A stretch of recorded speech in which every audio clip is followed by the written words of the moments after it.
Hey guys, JamieStarr here for the New World News Network. On this episode, I'm going to talk about two separate things. One, a sort of personal story, and the other has to do with local politics, the local school system, and just things going on in general. Just a handful of odd topics that I thought would be good to kind of put out there and to get everyone's, opinions on. So first, let me talk about the personal story. The other day, I was running some errands with my mom, and as we were driving around, we were talking about certain things over coffee. And part of it, for those who don't know, I'm a child of a single mother, except my mother didn't have me out of wedlock. She had me out of artificial insemination. She knew she wanted kids. Didn't find the right guy, but she wanted to have kids, so she figured she would just do it on her own, independent woman, and everything like that. The problem with this is, to do something like this, you have to have the mindset that men and women are equal. You have to ignore that men offer one thing, women offer another. My mom's father, World War II vet, he was a bit of a drunk. I really haven't heard too many great things about him, so maybe that was a factor in that decision and everything. But we all know from where my current set of, ideology and everything like that, I think it's an overall bad decision. And like I said, I fit into that 70% of kids end up with problems in jail or on drugs or everything like that because she didn't take that into account and try to counter for it. Now, I'm not throwing my mom under the bus. I do love and care about my mom. But I'm just trying to use my own story as a first-hand example. Hopefully people can learn from the mistakes of others rather than having to make those mistakes on their own. So, when I was talking to my mom about this stuff, it came up how my mom had relationships when we were born, but she never brought them around us. And in fact, we were saying how this is very different from my sister, who will bring who she's dating around her children. And it seems to always end up badly, where, the kids will be asking, oh, where's so-and-so? And they really can't understand, oh, well, we had a falling out, we were in a relationship, this, and that. They don't understand it all. So my mom kept her significant others at the time, the people she was dating, away from myself and my sister. And her quote was something along the lines of never wanting me and my sister to feel rejected from any of the men or anything like that. I don't know if that's how she felt as far as a father figure himself, like if she was worried if she had us with a guy that eventually at some point that father would reject us. I don't know if maybe that's how she felt from her own father. I really don't know. I'm just taking what she said at face value. She didn't want us to feel rejected. Okay.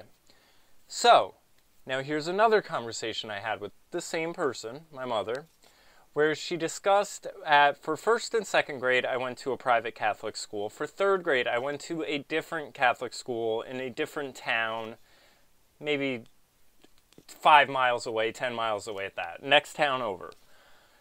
Well, my sister didn't do too well there, so we decided to not go there. And my mom's choices were between another Catholic school, which had been known as being a quote-unquote lily white school, not many minority kids, or the public school where the white kids are the minority. And my mom's rationale, and this is the sort of racism that ties into liberalism, she thought it would be best for us to go to the public school where we would be, around black people, because she thought it would be good for us to be around them because, out in the world we're going to end up being around them. And this all catches me off guard because I look at it like they're people. It's not like you're like, oh, well, out in the real world, you'll be around monkeys, so you have to learn how to interact with the monkeys. I mean, people are people. It's not like there's any difference besides the skin color, right? But what happened, I mean, especially we're talking like elementary school, when you show a bunch of young kids movies, graphic movies about slavery like Roots, and then you have maybe 3 or 4 white kids and 15 black kids, what happens? You end up getting rejected. You end up getting picked last for all the sports. You end up isolated because everyone else is seeing you as some sort of enemy because of your skin color. So, my mother, who in one regard was trying to hide us from rejection, decided to throw us into a situation where all we would face is rejection. I mean, and my sister, God, she was bullied so bad that she ended up dropping out of school.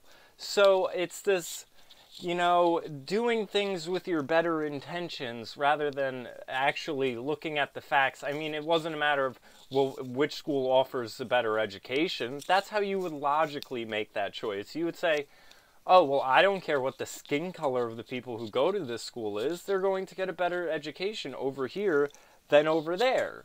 And you end up throwing them in a situation where they're now dealing with the feelings rather than coming from one person, but coming from all of their peers. It makes no sense. I mean, I was able to, it didn't affect me on a serious level. I was always really good at intermingling. But you would notice in the lunchroom, all the Hispanics sat at their own table. There would be a table of white guys over there. The rest of the room would be all the black people, and occasionally a few of the white guys would mix in with the black ones, myself included. It was so segregated, you would have thought that there was a law enforcing it. And it's so ridiculous in terms of that well-intentioned thing going on. So, now that I've kind of given you a little bit of a background in the school system that I grew up in, here's an article. And what we have is a friend of mine's older brother was the basketball coach at Poughkeepsie High School. And here it goes through. It would have been his 17th season, nearly 300 victories, 6 consecutive Section 1 finals, and I mean, he was killing it. The other school districts hated them because they would mercilessly destroy them. And of course, no one likes that because we're in a day and age of equality. Everyone getting participation trophies. You don't want to, have a winner and a loser. We all want to feel like winners. And I talked to the coach's brother, who's a really, really good friend of mine, lifelong friend. And I had brought up, this is the idea where they're trying to eliminate competition. Competition is bad. People don't want to compete. It's the quest for equality. If everyone's equal, then there's no point in competing. And you again would have these other school districts get mad that they were getting demolished. Now, is that part in fact because you have a team full of all black kids compared to a bunch of little white guys from the hood? Yeah, or a bunch of little white guys from the suburbs against a team of all black guys from the hood. Yeah, obviously. Anyone who looks into this stuff, black people are more athletic than white people. Duh. So it was already, an uneven match in the first place. But they have not given a reason for not having him as the coach. And it's all been very hush-hush. Now, what I've heard through the grapevine is you've had a handful of instances where some of the people on the basketball team end up in some trouble. It happens with the football team, too. I remember one of the stars of the football team on prom night, he had his apartment broken into and ended up having to shoot someone or get shot himself or stabbed. It was a whole mess like that. This shit goes on around here. But you have these kids who end up in the streets. They also play basketball. They keep their grades up for basketball, but, they end up around a bunch of knucklehead guys. There was one recently, kid on the right track. This coach went to him and said, you need to stop fucking around with these losers. Buy yourself some polos, wear some button-ups, fuck this long white tee bullshit, this thug shit. You're a good kid. Be a good kid. You'll end up in a good spot. The problem is that this coach, he knew some of these kids would go home with nothing to eat, and he would send them home with a pizza pie. Like, he was their surrogate father because most of them did not have a father in the picture. Here's the problem.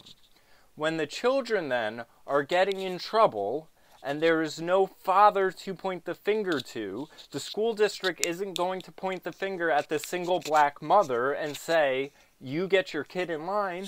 Who is in the pecking order for them to lay the responsibility on? Oh, the white coach who's acting like a surrogate father, a positive influence, and a role model for these kids. Because he can't do it all, and his teammates, his team members, still end up caught up in, I mean, this city, it just is what it is.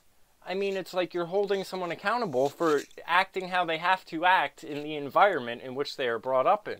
I hate to say it, but I mean, you know, this is again, shooting down the street from my house. I hear about earlier today, some dude smoking PCP getting wrestled to the ground by the cops. You got people getting hit by fucking lightning. Like, this shit is, I'm living in Grand Theft Auto, the San Andreas right now.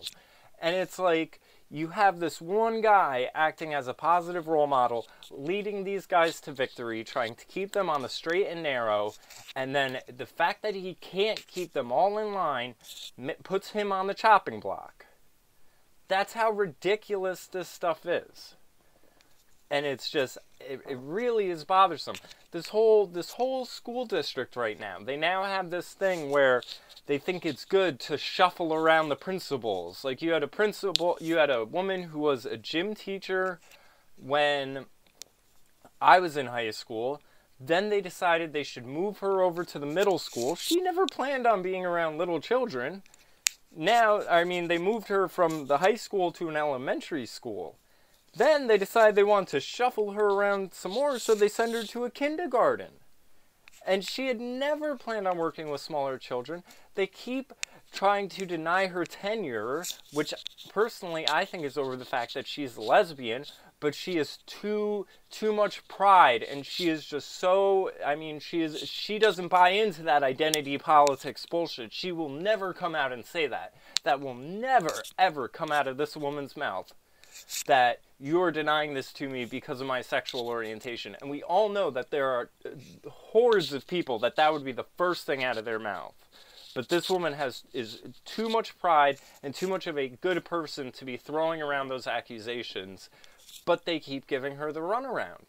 And think about it. You have these kids who already don't have any sense of security at home, and then the people that would be the figureheads and the role models in the environment that they are spending the majority of their day, well, you're swapping them around and like, oh, we're doing this because we think it'll be good. I mean, it even says in here, oh, we just thought we needed a change. We're looking for new leadership, new direction. It's time for a change. Interim AD. No one even has a fucking actual position.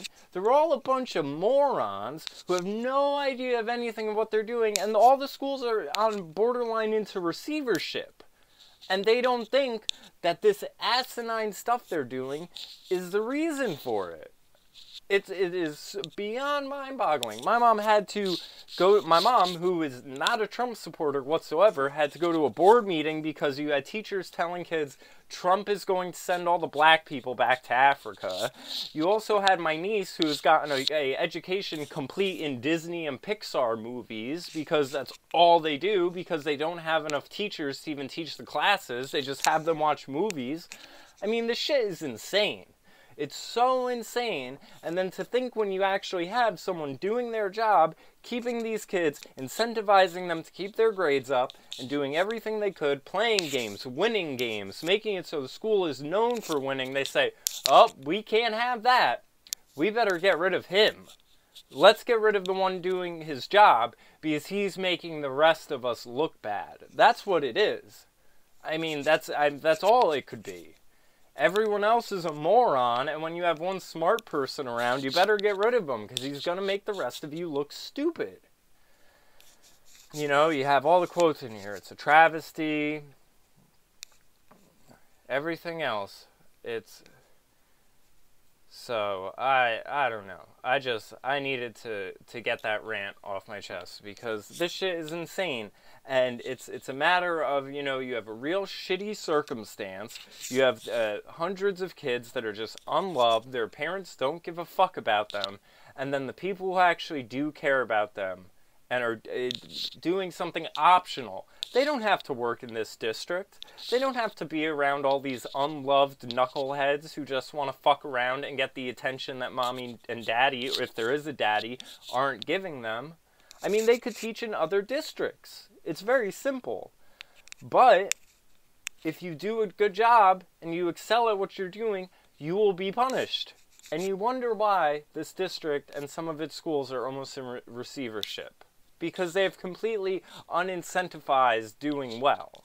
So, that was my rant. Beyond that, I'm putting together a trolling effort called White Boy Magic. So if anyone would like to help with that, I kind of want to do, like, you know, connecting the world in ways never imagined, and picture of like Tim Cook, Mark Zuckerberg, Steve Jobs, and all the tech guys. Hashtag White Boy Magic. You know, picture of maybe Einstein or Edison, whoever did the light bulbs, and be like, taking us from this, a guy with a quill and a candlelight, to a guy in an office, taking us from this to this. Hashtag White Boy Magic. Or, you know, like an old shanty town compared to newer skyscrapers, whoever invented that. From this to this, White Boy Magic.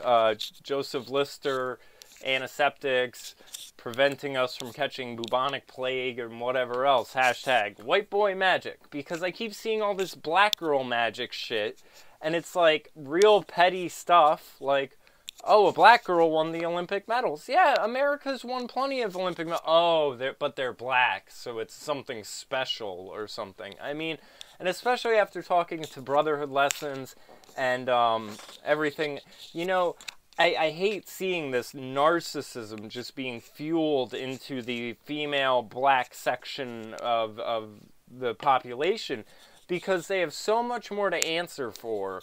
And they've done so much to exacerbate the problems of the black community, but instead they just get hashtag black girl magic. Let's just keep it going. Beyonce, single ladies, black girl magic. Like, chill. You got some fucking explaining to do.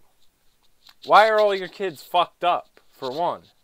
Why are you raising men who can't get their shit together? Oh, because a single black female, whatever. Yeah, okay. So, I see all this stuff, and I think it's about time that we remind everyone white boy magic. Because all I ever hear is that white guys are, you know, the source of everyone's pain and suffering, and people have really taken for granted how far we have pushed civilization ahead. So, I think they need a healthy reminder. So, hashtag white boy magic. Everyone start that, and let's get that going. And, anything else?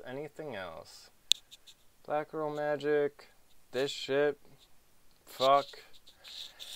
I don't know. Shit is so stupid. Like, even, you know, in one of these posts I saw today, I saw a girl posting a thing about a guy getting pulled over for air fresheners in his car.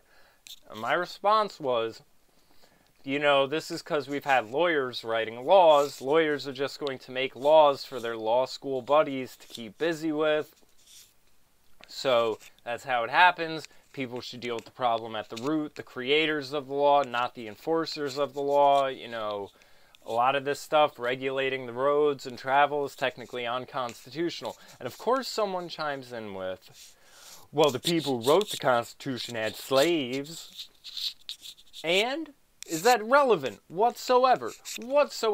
But that's the same as the Talib Kweli. Oh, rebel media, rebel flag, KKK. Ooh, rebel media is the KKK. Ooh. I mean, it's so fucking dumb, and it doesn't help anyone, and it just makes people look bad. If you have something stupid to say, don't say it. It's that simple. And then, of course, I go in and explain this person, you know, slavery doesn't have any bearing on the Constitution in this current day and age. This is how you would fight this. This is a legitimate solution. No one remembers Maya Angelou for being a sex worker. There were protests at a funeral because she was lesbian. And what does that have to do with anything? I mean, these people, it's so obnoxious because they will just, you know, because I'm sure in their head they're thinking, oh, cops make me feel bad because I'm black. Constitution was written by slave owners, that makes me feel bad because I'm black.